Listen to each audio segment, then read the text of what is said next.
Hello everybody, my name is Sagun Pandit and I'll be presenting for our group. Natalie Kokel could not be here.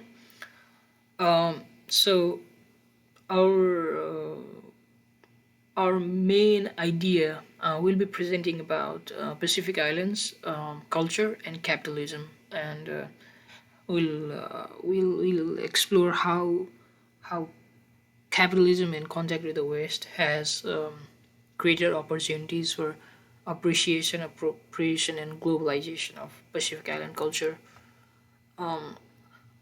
We have not come up with a thesis yet, but our research focus lies on examining how capitalism has influenced elements of Pacific Island cultures and lifestyles. So, how have certain elements of Pacific Island cultures being influenced or changed by capitalism? And we'll be exploring it in terms of like specific things, specific items from the Pacific. The first item we considered was the Hawaiian carving. Hawaiian carving has been like, if you look at the pictures here, you'll see that the item on the left is an authentic cultural and religious item. It's a figure of Ku God, which you can identify from the mouth of disrespect. Um, and it's made out of wood and it's used for cultural purposes. And if you look at the right here, it's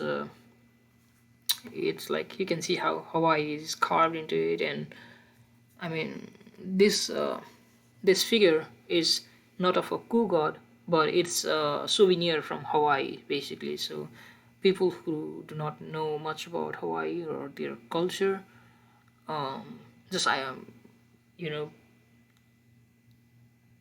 just acquire this for souvenir purposes, and it has been going on for a while now. It's not just like a thing of 21st century or 20th century. It has been going on since the 19th century when the British first established contact with the Hawaii Islands. They were fascinated by these carved items and they kept buying and buying until they ran out of these items in the islands. So they started manufacturing them and smoking them and to make them look original. So they've been sold since the 19th century, and these figures have made halfway around the world because of Hawaii's popularity as a tourist destination. One thing to consider here is that Hawaii aesthetics. These figures are based on Hawaiian aesthetics, but people do not really understand what those are, right?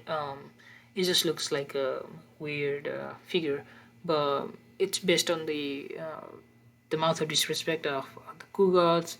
You can see how the jaw is like propelled forward to show disrespect, and it's based on the idea that one can elevate oneself by degrading others or something like that. So it's about based on competitiveness of the Hawaiian culture, uh, and it's a social metaphor for competitiveness between two tribal groups, uh, and yeah, that's basically.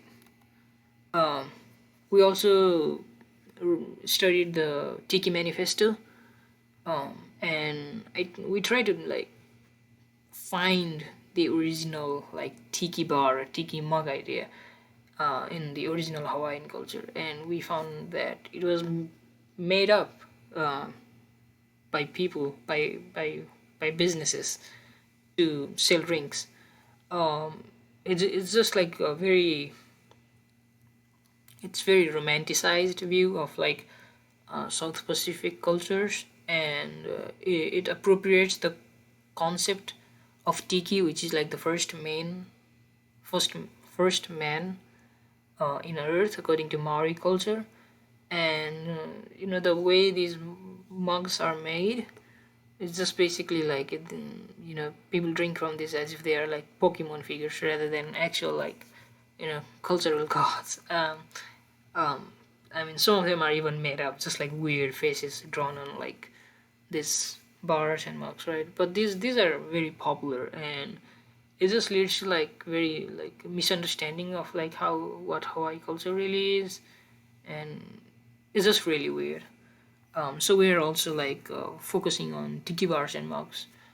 Um, I think this is like blatant appropriation of like Maori gods and Hawaiian gods in this in these cups and mugs, and I think it's like a very blatant appropriation.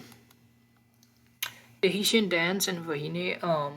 So like the idea of Tahitian dance outside of the islands has been basically, like, there's a woman in skimpy dresses like dancing very like sensually and like very sexually. But like once you know about like how Tahitian dance actually works with like poetry and music and specific hand movements and hip movements, and how every word has double triple meanings, and how illusion works and how metaphors work, and then you will be able to like like appreciate them only after you like understand them, right? And when people talk about Asian dance and Wahine the woman, they forget about men. The like If you read Dietrich Molin and Wave reading, you can see how the concept of like men dancing in Tahitian dance actually like totally surprises tourists who are just there to like see Tahitian dance. And you know um, these dances are only like preserved, and their integrity is preserved um, mostly in Tahiti and in their hotels and like performance uh, places where they can be performed in an authentic original fashion, the way they are meant to be. But everywhere else they're just appropriated. People do not understand the meanings behind how those words are used, or how what these dances mean. And it's just like sexual dance. It's appropriated in places like Japan, where it's like a very big industry, where people profit from these entertainments without actually caring about the culture behind it. Ukulele is a very interesting concept topic here, because um, we studied about Trobriand cricket, right? How cricket were like um, you know inculturated into the Trobriand culture, and used like to like feed the needs of the culture. Something similar like that happened to ukulele too, because ukulele is originally from Portuguese island, and like Portuguese settler and Portuguese immigrants to Hawaii actually brought these. And in this case, culture benefited from capitalism, because they made these from Hawaiian hardwoods and started selling them in the islands. And over time, the islanders began playing ukuleles. They began like including it in their culture, and over time, ukulele became ukulele. It's not even its original name. Um, it's some kind of fiddle, right? But Hawaiians named it ukulele, and it was just introduced into the culture, and the culture made it theirs, right? And but after, like during the the period when like Hawaii was very popular to outside tourists, ukulele is seen as very authentically Hawaiian, and ukulele was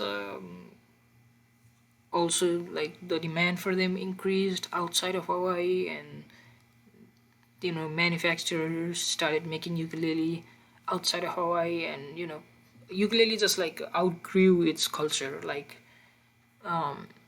it could no longer be associated with only Hawaiian. Like it is Hawaii. It is Hawaiian, but it's also used by many people like different like from different parts of the world in different ways. So ukulele is that item that has been globalized to and from Hawaii. But ukulele still remains like a big part of Hawaii, and every time a ukulele is mentioned, Hawaii is always somewhere in there, right? And you can see in the picture how like ukulele has been like popularized by people, like music and you know all these like record industries, like using ukuleles. We have all heard somewhere over the rainbow, and it's so good, right? So this ukulele is just it's globalized, it's everywhere, but it also has like that Hawaiian idea built into it. So that's where culture has like benefited from capitalism. Surfing is another Hawaiian element that has been very popular across the world, and it has basically been globalized, just like ukulele, right? In the left, you can see here the famous Duke of Aloha, the ambassador of Duke Kahanamoku, with his hardwood surfboard, and it was him who like introduced, basically popularized surfing when he saved like a bunch of people drowning like in the bay in California. So um, just like surfing, just like uh, once people realized that it could be used for like real, like rescue purposes and recreation purposes, it just became very popular, and it just again outgrew Hawaiian lifestyle. Like everybody wanted to like surf, and demand increased, and with that, like capitalism like moved in to fill a demand. On the right here, you see like how like they have like different types of surfboards now, and they are made out of different materials, and they are made by different foreign companies that are not Hawaiian, and and you can buy them basically for not that much. So surfing is another element of lifestyle in from Hawaii that has been globalized. And I'm not sure whether it's a good or a bad thing, because when we think of surfing, we no longer, it rarely occurs to us that it is a Hawaiian element, uh, and I think having this awareness helps us to like really appreciate uh, what Hawaii has given to the rest of the world. So this is our fifth topic that we're exploring. We're still looking for some topics, and we'd still like ideas on what to do from here. Like surfing and ukulele are like the globalized aspect of Hawaiian culture, and they're appreciated while also being omnipresent everywhere. Like and the Haitian dance, they're appreciated but also appropriated.